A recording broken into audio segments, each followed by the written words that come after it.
Un día en San Sebastián, varios miembros de la realeza se propusieron hacer el torneo de ajedrez más fuerte de la historia. Así que se buscaron a un gran jugador con mucha experiencia para organizar un torneo que atrajera a los mejores jugadores del mundo. Y el elegido fue Jacques Mieses.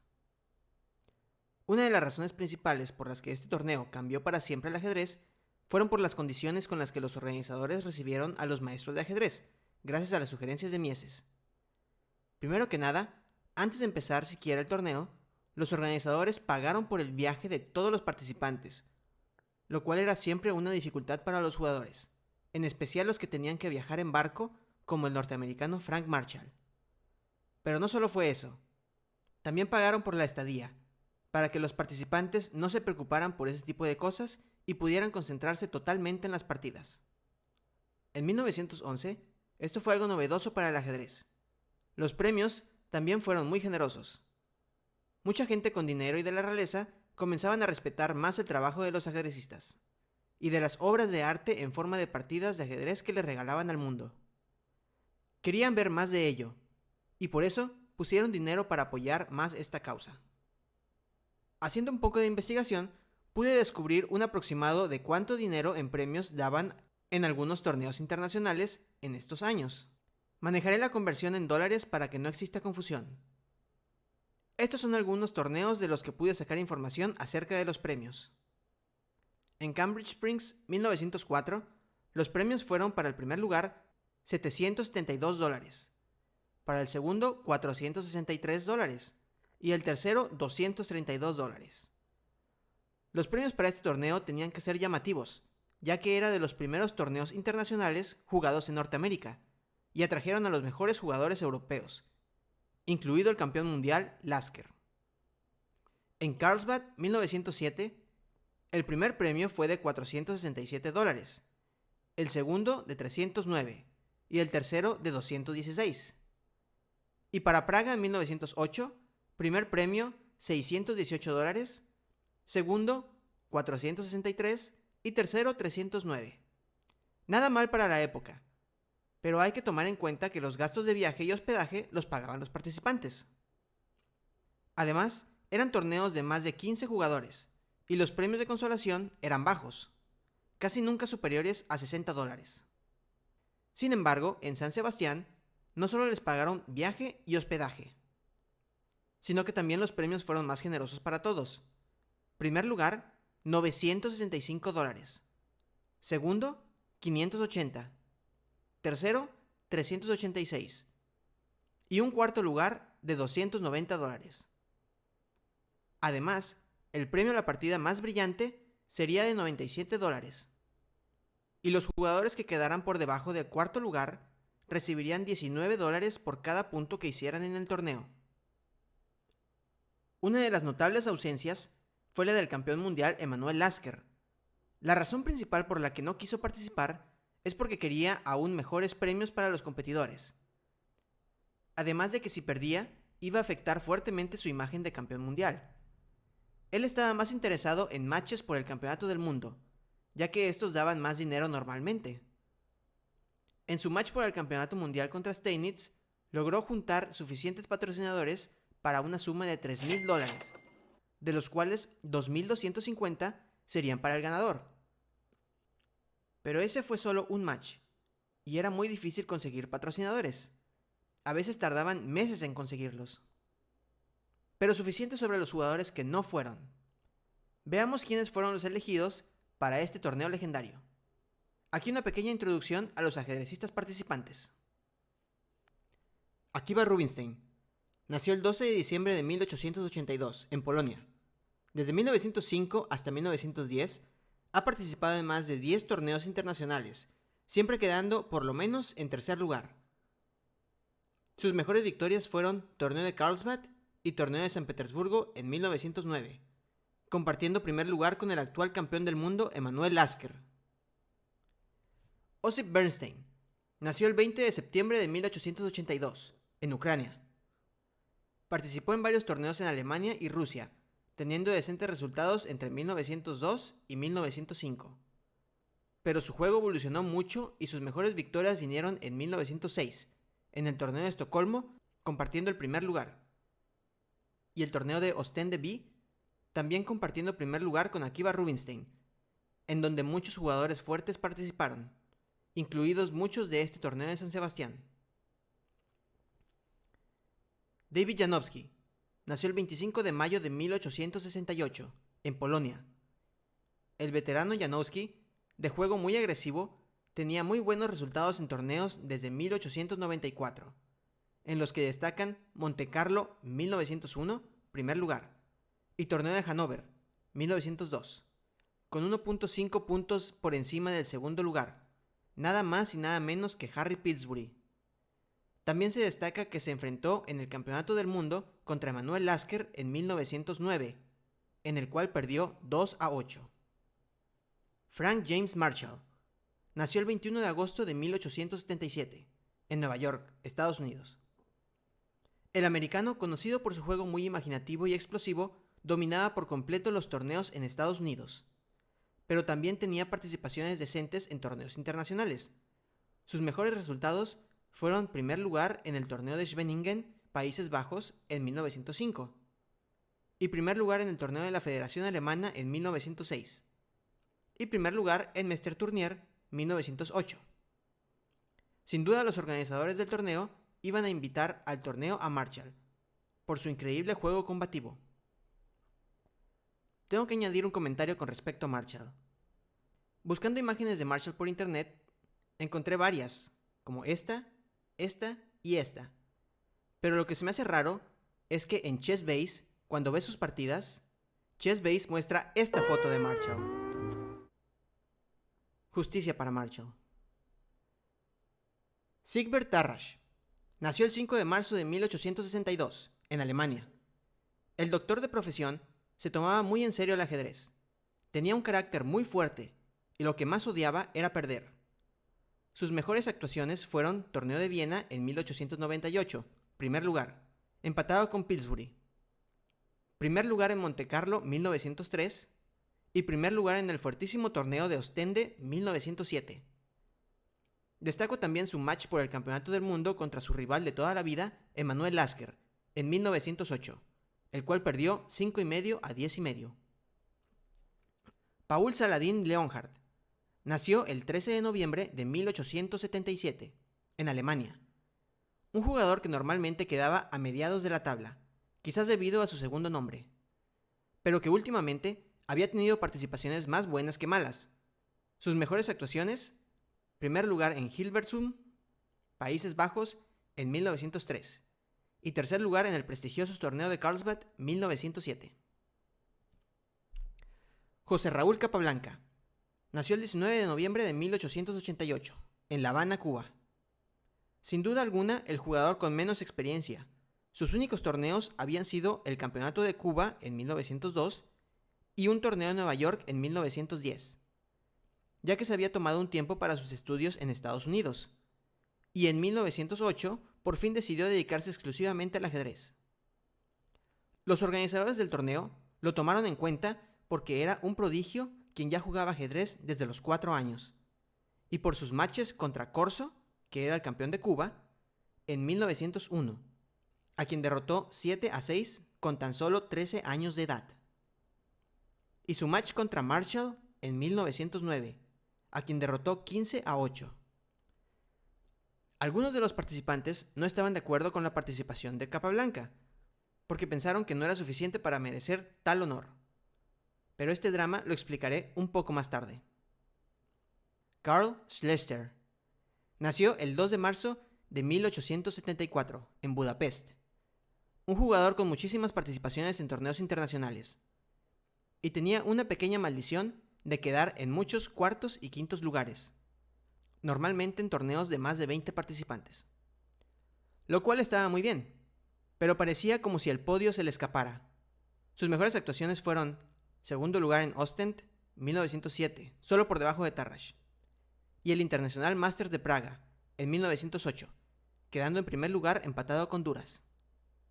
Además, jugó un match por el Campeonato del Mundo contra Lasker, solo un año antes del torneo de San Sebastián, y fue el que más se acercó a ganarle a Lasker, con un resultado de 5,5 a 5,5.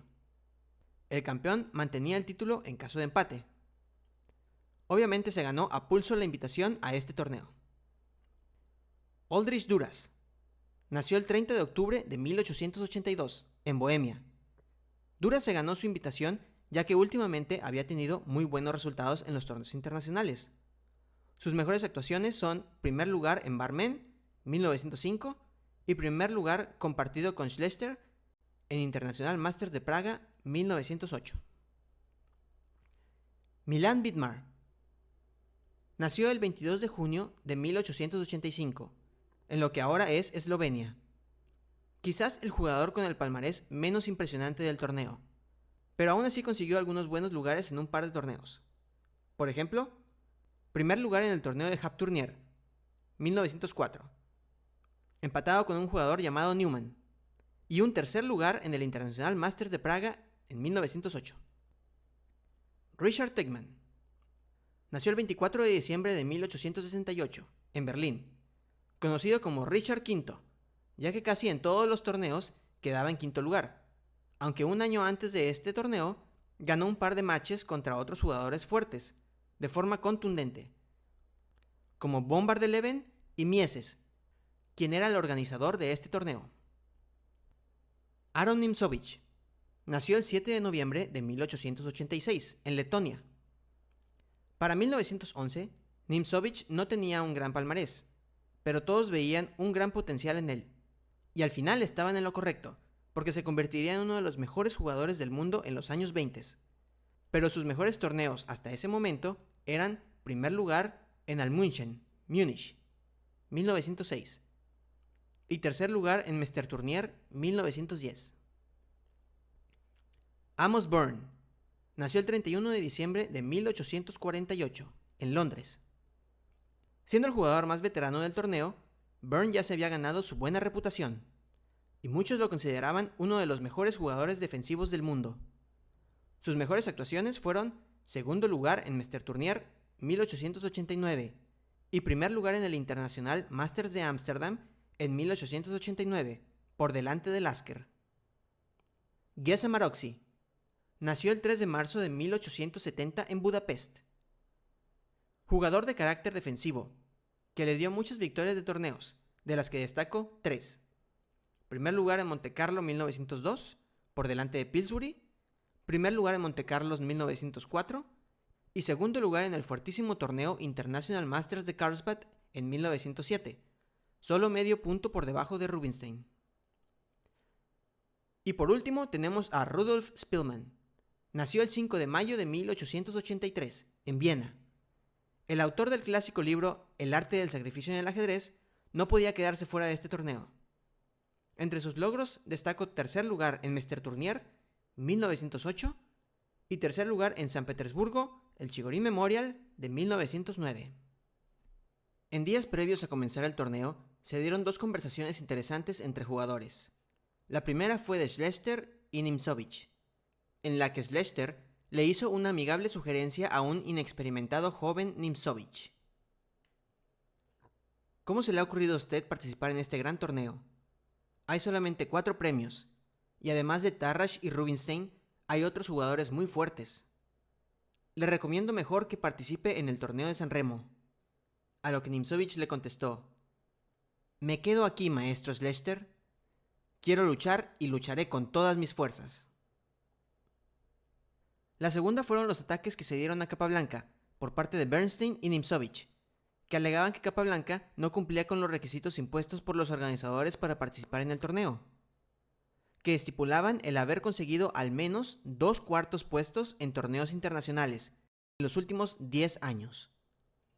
Aún así, los organizadores invitaron a Capablanca, ya que 2 años antes le había ganado un match a nada más y nada menos que Marshall, con un marcador de 8 victorias, 14 tablas y solo una derrota. Una hazaña impresionante. Los maestros expresaron su desencanto, tachando a Capablanca de suertudo y de que recibiría una paliza ya que no tenía nada de experiencia en torneos internacionales. Por fin todo estaba listo para comenzar este gran torneo.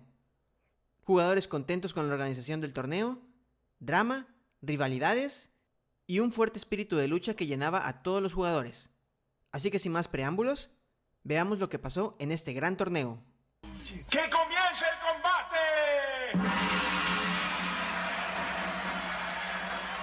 Ronda 1. Es apenas la ronda 1 y ya empezaron los combates fuertes. Capablanca contra Bernstein no se hace esperar, y tras 25 jugadas llegan a esta posición, donde Capablanca tiene 2 peones de menos, pero fuertes amenazas sobre el rey negro.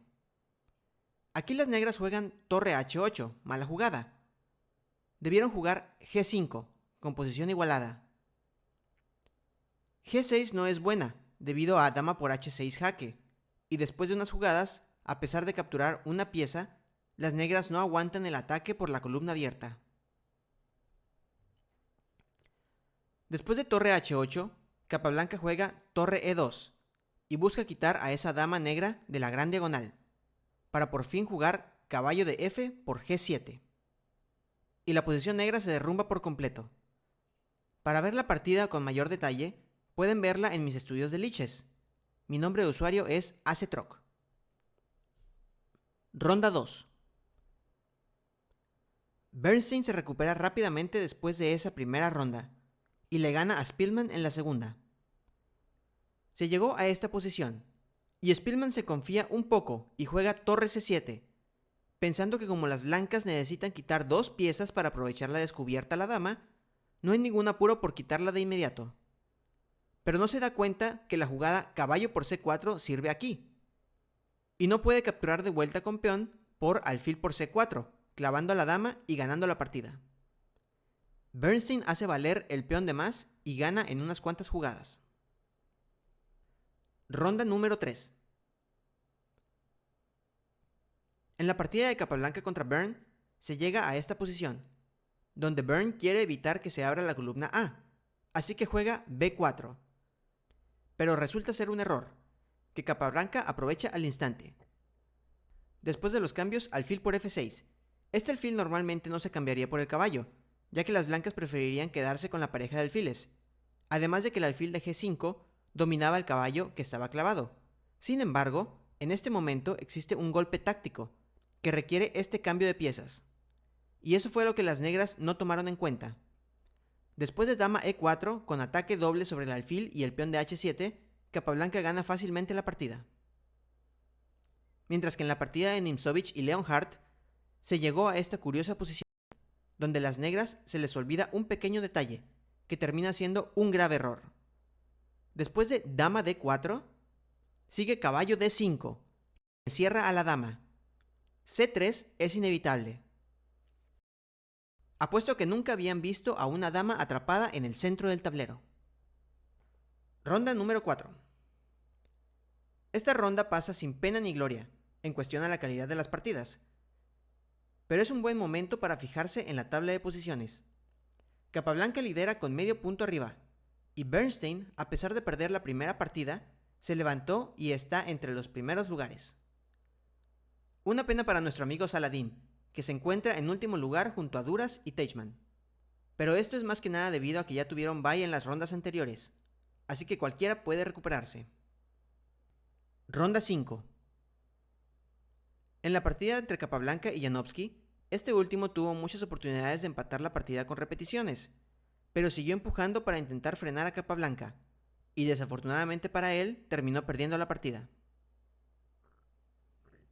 Ronda 6. En esta ronda, Marshall demuestra que también puede jugar ajedrez posicional de la más alta calidad.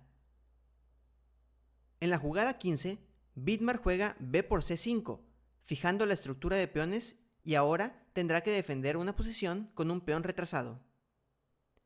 Marshall ataca el peón con todas sus fuerzas, literalmente, hasta que gracias a un tema táctico puede por fin ganar el peón de C6 y después de eso la partida.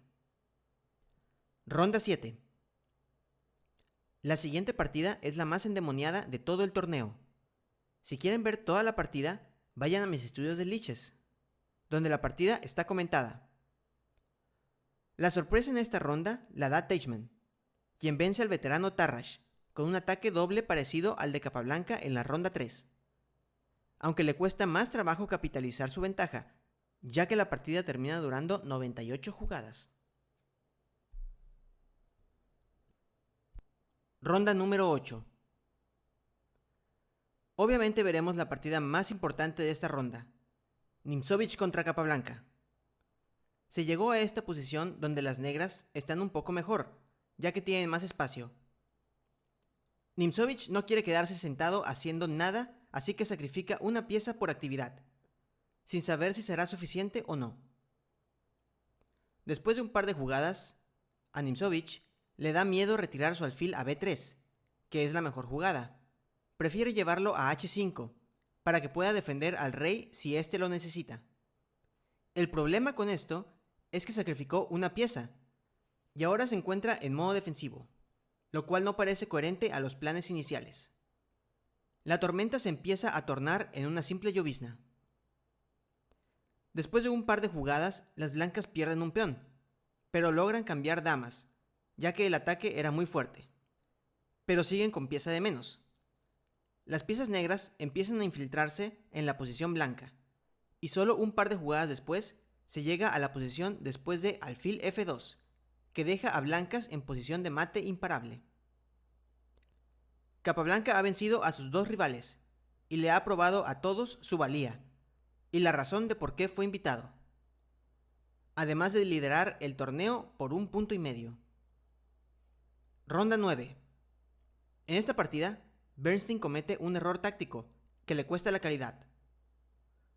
En lugar de recapturar la pieza en D3, decide jugar F por E6, pensando que gana un tiempo al amenazar al alfil.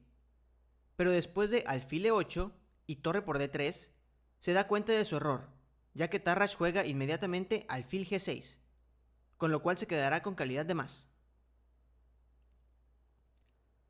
En la siguiente partida, Leonhardt comete un error al querer quitar el poderosísimo alfil de la casilla D5, con la jugada caballo E7, a lo cual las blancas contestaron con D4, atacando a la torre que si se mueve a G5 dejaría de defender al caballo, así que seguiría torre F7 jaque y pierde una pieza. Ronda 10. En esta posición bastante tranquila y balanceada, las blancas se descuidan y permiten que la torre entre a G3, haciendo un poco más complicada la posición del blanco. Después de un par de jugadas, las blancas juegan C4, otro error. Las blancas no deberían estar buscando abrir la posición, cuando sus torres están mucho más pasivas que las del rival. Después de intentar resistir al ataque del negro, las blancas buscan cambiar damas, y las negras lo permiten. En teoría, las negras no deberían buscar el cambio de damas, pero en esta posición en particular hay un golpe táctico que gana de forma inmediata. Por eso es importante no seguir al pie de la letra las reglas generales. Siempre se debe estar atento a esta clase de excepciones. Y las blancas abandonan, ya que si torre F2 viene torre G1 jaque, seguido de torre G2, y el peón corona o se pierde la torre. Fantástico final por parte de Vidmar. Ronda 11. En esta ronda, Capablanca tiene bye, por lo tanto es la oportunidad perfecta para intentar alcanzarlo. Spielman contra Maroczy. Las blancas llegaron a esta posición, donde tenían un fantástico caballo en F6, que después de unas jugadas lo cambian por el alfil habiendo calculado antes que el final se ganaba. Ronda 12. Capablanca contra Spielman. Llegaron a esta posición donde negras amenazan mate, pero las blancas hacen 3 jugadas brillantes seguidas. Primero juegan alfil F4, que amenaza dama y defiende del mate ya que el rey puede capturar en H2. Después de dama D8, torre por E7. Si dama por torre, entonces mate con dama C8. Después de dama F8, que defiende el mate, sigue dama por G7 jaque, brillante jugada, que gana de inmediato. Después de dama por G7, sigue torre E8 jaque, seguido de alfil E5 jaque. En la partida de Janowski contra Byrne, se llegó a esta posición. Hasta ahora la partida había tenido sus altos y bajos, pero esta posición está igualada, a pesar de que las negras tienen un peón de menos, ya que la diferencia de actividad de los reyes es muy grande. Las negras cometen un error grave y pierden de inmediato. Rey de 8, mala jugada. Porque después de torre H8, las negras se rinden, ya que sigue rey E7, alfil B4 jaque, seguido de torre F8 jaque, con rayos X. Ronda 13. Probablemente la ronda más importante del torneo. Los dos en la cima se enfrentan. Rubinstein tiene las piezas blancas y necesita ganar para alcanzar a Capablanca. En la apertura se llegó a esta posición crítica, donde las negras tienen el centro de peones, pero está un poco inestable. Las blancas se lanzan al ataque, con alfil H3, que no solo ataca el peón de E6, sino que también lo clava. Después de dama E7, para protegerlo, viene alfil G5, atacando el caballo, que a su vez cubre el peón de D5. Recordemos que el peón de E6 está clavado. Capablanca enroca, y Rubinstein no duda en jugar alfil por F6, dama por F6 y caballo por D5. Y aquí Capablanca comete un error y juega dama H6. La jugada correcta para recuperar el peón era alfil por F2 jaque, y después de rey H1, entonces jugar dama H6. El problema con dama H6 directa es que después de rey G2, que fue lo que jugó Rubinstein, torre de C a D8, quitándose de la clavada y al mismo tiempo clavando el caballo, y parece una jugada fuerte, de no ser porque las blancas tienen dama C1, que de repente salva todo. Ahora no es posible torre por D5, debido a dama por H6, G por H6 y alfil por E6 jaque. Así que Capablanca juega E por D5 y dama por D5. Rubinstein queda con un peón de más, y gracias a su buena técnica en finales, logra vencer a Capablanca y lo alcanza por fin en el torneo. Lo único malo para él es que, en teoría, podría decirse que aún no lo alcanza, ya que en la última ronda Rubinstein tiene bye, así que solo le queda una partida por jugar en este torneo, mientras que a Capablanca le quedan 2 partidas. Ronda 14. En esa posición, en la partida Duras contra Byrne, las negras tenían el empate por repetición, pero como ya era de costumbre en esta época, a los ajedrecistas no les gustaba empatar, y se iban por la victoria con todo. Lamentablemente para Byrne, esto fue un error, ya que jugó rey H6, en lugar de rey G8. Y después de dama E7, siguió un mate en 3 jugadas.